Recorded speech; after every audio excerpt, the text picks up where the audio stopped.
আত্মগোপনে ছিলেন প্রায় 10 মাস। কেউ কেউ ধারণা করেছিলেন তিনি পালিয়েছেন, আবার কেউ কেউ বলেছেন তিনি রাজনীতি ছেড়েছেন।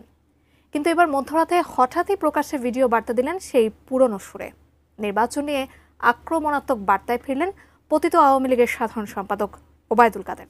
আজকে বিচারের নামে ক্যাঙ্গারু কোর্ট বসিয়ে প্রহসন করছে, আমরা গুড়িয়ে দেব এবং এর বিরুদ্ধে আমাদের প্রতিরোধ চলবে। আমরা পালাতে জানি না, আমরা এই দেশেতে জন্মি, পালাবো না। প্রয়োজনে ফখরুল সাহেবের বাসায় গিয়ে উঠবো। আওয়ামী লীগকে বাদ দিয়ে বাংলাদেশে কোনো বিশ্বাসযোগ্য, গ্রহণযোগ্য নির্বাচন, নিরপেক্ষ নির্বাচন হতে পারে না এবং তারা নিজেরাও আদৌ নির্বাচন দেবে এ ব্যাপারে আমরা যথেষ্ট সন্দিহান। ভারতে পালিয়ে থেকে এবার নির্বাচন ঠেকানোর জন্য হুমকি দিলেন আওয়ামী লীগের সাবেক সাধারণ সম্পাদক এবং সাবেক সেতু মন্ত্রী ওবায়দুল কাদের। সম্প্রতি একটি ইউটিউব চ্যানেলের প্রকাশিত ভিডিও বার্তায় তাকে হুমকি দিতে দেখা যায়। 5ই আগস্টের প্রায় 10 মাস পরে এই প্রকাশ্যে ক্যামেরার সামনে সর্বপ্রথম বক্তব্য দিলেন জুলাই গণহত্যার অন্যতম শীর্ষ এই অভিযুক্ত আসামি ওবায়দুল কাদের। এর আগে তার দুটো কল ফাঁস হয়েছিল, যার মধ্যে শোনা গিয়েছিল তিনি এরকম ভাবে বাথরুমের ভিতর লুকিয়েছিল, কিন্তু তখন তিনি না তার নিজের চেহারা দেখাননি। এই শীর্ষ পলাতক আওয়ামী লীগের নেতা তিনি বলেন, বাংলাদেশ থেকে আওয়ামী লীগদেরকে বাদ দিয়ে কোনো বিশ্বাসযোগ্য, গ্রহণযোগ্য এবং নিরপেক্ষ কোনো নির্বাচন হতে পারে না এবং যারা ক্ষমতায় আছে তারা নির্বাচন দেবে কি দেবে না, তারা নির্বাচন করবে নাকি করবে না, এটা নিয়ে সন্দেহ প্রকাশ করেন এই সাবেক সাধারণ সম্পাদক ওবায়দুল কাদের।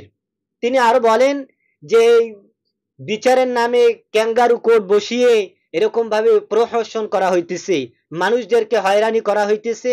এ ধরনের আরো অনেক নির্বাচনকে নিয়ে তিনি হুঙ্কার দিয়েছেন, যা শুনলে আপনারা অবাক হয়ে যাবেন। দর্শক, এ বিষয়ের কিছু অংশ ভিডিওর শুরুতে শিরোনামে আপনারা দেখেছেন, বিস্তারিত পুরো ভিডিও জুড়ে। তার আগে আমার একটা অনুরোধ, যারা আমার চ্যানেলে নতুন আসছেন চ্যানেলটি সাবস্ক্রাইব করে অল ক্লিক করে বেল আইকনটি বাজিয়ে দিন। চলুন দেখে আসি নির্বাচনকে নিয়ে এই ওবায়দুল কাদের কি হুঙ্কার দিলেন এবং তিনি এমন কিছু তথ্য দিলেন যা শুনলে আপনি অবাক হয়ে যাবেন। ধৈর্য ধরে একটা লাইক এবং ভিডিওটি শেষ পর্যন্ত দেখতে থাকুন। আওয়ামী লীগকে বাদ দিয়ে বাংলাদেশে কোনো বিশ্বাসযোগ্য, গ্রহণযোগ্য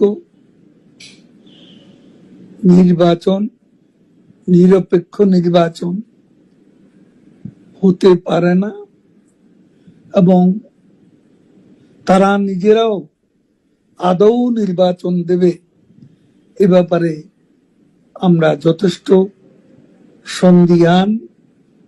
নির্বাচনের নামে আজকে তাদের যে অশুভ অ্যালায়েন্স, এই অ্যালায়েন্সকে নিয়ে তারা আজ সংস্কারের নামে গোটা জাতিকে বিভ্রান্ত করছে।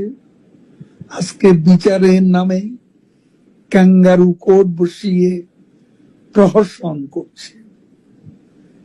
এই ধারা আমরা গুড়িয়ে দেব এবং এর বিরুদ্ধে আমাদের প্রতিরোধ চলবে।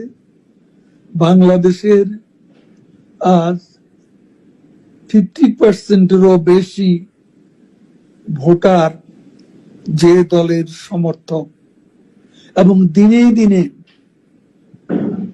শেখ হাসিনার পক্ষে জনমত বাড়ছে, সেই দলকে বাদ দিয়ে এদেশে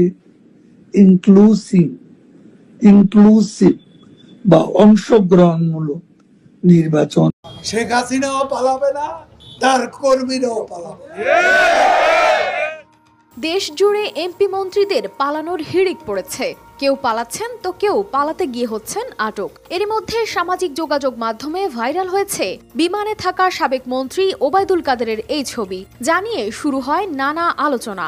ছবিতে দেখা যায় বিমানের সিটে বসে আছেন ওবায়দুল কাদের, তার বাম পাশের সিটে দেখা যায় এক নারীকে। ওই ফ্লাইটে ছিলেন আরো অনেক যাত্রী। তাই প্রশ্ন উঠছে, তবে কি দলের নেত্রীর মতোই দেশ ছেড়ে পালালেন সাবেক সাধারণ সম্পাদক? আবার কোথাও গুঞ্জন উঠছে আটক হয়েছেন তিনি। এছাড়া জাতীয় নির্বাচনের পর থেকে প্রতিদিন মিডিয়ার সামনে কথা বললেও বৈষম্য বিরোধী ছাত্র আন্দোলনের শেষ মুহূর্তে মিডিয়ায় তাকে কথা কম বলতে দেখা যায়। তাই সবার মাঝে একটাই প্রশ্ন, কোথায় আছেন আওয়ামী লীগের সাবেক সাধারণ সম্পাদক ওবায়দুল কাদের? আন্দোলনে ব্যর্থ, ভুয়া আন্দোলনই ভুয়া। ওই আন্দোলন এখন কাদায় আটকে যাওয়া গরুর গাড়ির মতো আটকে গেছে। আওয়ামী নেত্রী শেখ হাসিনা দেশ ছেড়ে পালানোর পর বিপাকে পড়েছেন তার এমপি মন্ত্রীরা, যে যেভাবে পারছেন গা ঢাকা দিচ্ছেন। একটি সূত্রে জানা যায়, শেখ হাসিনার একদিন আগেই দেশ ছেড়েছেন ওবায়দুল কাদের। সূত্র মতে, গত ৩রা আগস্ট শনিবার ধানমন্ডিতে আওয়ামী লীগ সভাপতি শেখ হাসিনার রাজনৈতিক কার্যালয়ে আয়োজিত সংবাদ সম্মেলনে শেষবারের মতো কথা বলেন ওবায়দুল কাদের। শনিবার বিকেল থেকে গা ঢাকা দিয়েছেন তিনি। রোববার তাকে আর দেখা যায়নি কোথাও। সূত্র বলছে, রবিবার রাতে দেশ ত্যাগ করেছেন আওয়ামী লীগ সাধারণ সম্পাদক এবং সড়ক পরিবহন ও সেতুমন্ত্রী ওবায়দুল কাদের। বর্তমানে তিনি সিঙ্গাপুরে রয়েছেন বলেও জানায় সূত্রটি। তবে অন্য আরেকটি সূত্র বলছে, ওবায়দুল কাদের বর্তমানে নয়াদিল্লিতে অবস্থান করছেন। বিএনপি সরকারকে